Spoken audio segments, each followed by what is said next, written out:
नमस्कार, स्वागत छ यहाँहरुलाई मेरो ब्लगमा। आज चाहिँ म यहाँहरुलाई हिँड्न सिकाउँदै छु। अच्छा, वास्तवमा कुन पोजिसनबाट कसरी चाहिँ हिँड्न सुरुवात गर्ने र कसरी हिँड्ने भन्ने चाहिँ म तपाईलाई सिकाउन जाँदै छु है त। ये क्या है? हिँड्नलाई चाहिँ यहाँहरुले सर्वप्रथम चाहिँ एउटा कुनै पनि दायाँ या बायाँ जुन पनि भए खुट्टा एउटा सार्नु पर्ने हुन्छ। कंट्रोल।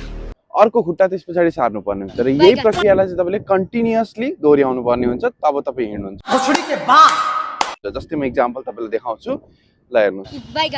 यसरी चाहिँ तपाई हिँड्न सक्नुहुन्छ है त।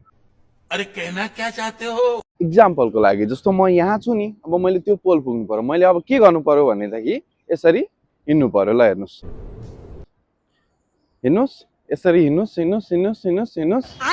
ल हेर्नुस्, अब म यहाँ आइपुगेँ। मालूम है तेरे बाप को मत सिखा चल। हिँड्नलाई चाहिँ तपाईले जहिले पनि अगाडिपट्टि खुट्टा चाल्नु पर्ने हुन्छ। हेर्नुस् है त, अगाडि नै हामीले हिँड्ने हो, हामीले पछाडि चाहिँ हिँड्नु हुँदैन। पछाडि हिँड्यो भने कस्तो हुन्छ हेर्नुस् है त। अब यसरी पछाडि हिँड्यो, यसरी ठोकिने सम्भावना हुन्छ। हेर्नुस्, सचूतिया बात कुछ हो नहीं सकती।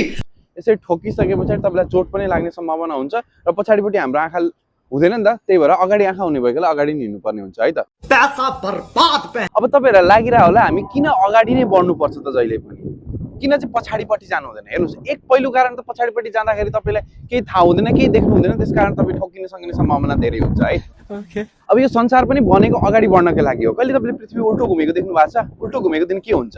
कहिले घडीको सुई उल्टो घुमे देख्नु भएको छ? त्यो हुँदैन। आप कहाँ के ज्ञानी बाबा?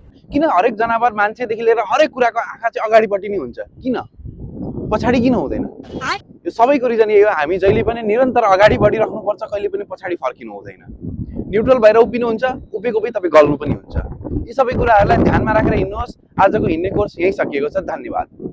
लेकिन एक सेकंड, एकछिन तपाईलाई लागिरा होला यो भिडियो बन्द गरेर धेरै मान्छे हिँडेको देख्नुभयो, तिनीहरूले मैसँग सिकायो नि, तिनीहरूलाई सिकाएर तपाईलाई सिकाउन आएको म। कोई बात नहीं, हम तो चूतिए हैं। अलग ही लेवल का बंदा था।